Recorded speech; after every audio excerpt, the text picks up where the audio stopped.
Hello. In this chapter, we will understand what is a normal. We have all heard about this term. We have been using this term for several years now. But in this chapter, we will take a deeper look into what is a normal, what does it mean for a 2D or a 3D surface, how it is calculated, and how it is represented mathematically. In the later chapters, we will understand what is normal mapping technique, how normal maps are created, what are the different type of normal maps that are available, and how we are going to use them in our shaders. So let's begin with what is a normal. There can be many definitions of normal, but we want to establish a better understanding of normals in this chapter. So we will start taking simpler examples, and we will first consider a 2D world. If we talk about 2D world, a surface can be a plane.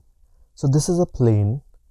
For a plane surface, normal will be a perpendicular line to the plane or the surface which will represent the direction. That means the line perpendicular to this surface, which is representing the direction, is normal for this plane. And how about the curved surfaces? For a curved surface, normal will be a line perpendicular to the tangent line to the curve at that point. To find out the normal for a curved surface, there are 3 steps. First, we will pick a point from the surface from which we want to find out the normal. And from that point, we will draw a tangent line. So let's begin with picking up a point. And I pick a point here. And then I will draw a tangent line. And what is a tangent line? Tangent means touching, but not intersecting. So a straight line that just touches the curve at that point is the tangent line to the curve at that point. So this is the point that we picked at the surface. We drew a tangent line.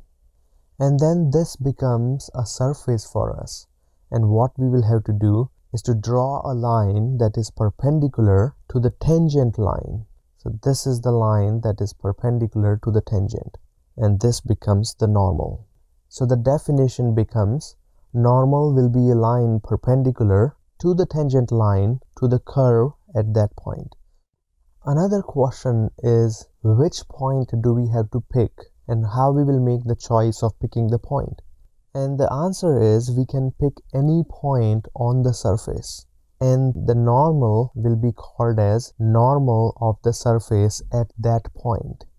This becomes a bit easier when we are talking about the geometries, which is our next step. So let's begin with the 3D world. So if we talk about the 3D space or 3D world, first we will talk about 3D plane. So if the surface is straight or planar, the normal will be the perpendicular direction to that plane. So this perpendicular line or perpendicular direction to the plane becomes the normal. And this is the example of straight or planar surfaces. And then comes the curved 3D surface. So if the surface is curved, normal will be the direction perpendicular to the tangent plane to a curved surface at a point. So what does this word salad means? It means the same thing that we did in the 2D surfaces, that we will pick a point at the surface, and then instead of drawing a tangent line, we will draw a tangent plane. So this is the plane that is just touching the point at the surface. So this becomes our tangent plane, and then a perpendicular line representing the direction becomes the normal. So the 3D surfaces also have same 3 steps, that we pick a point first, then we draw a tangent plane, and then we draw a normal.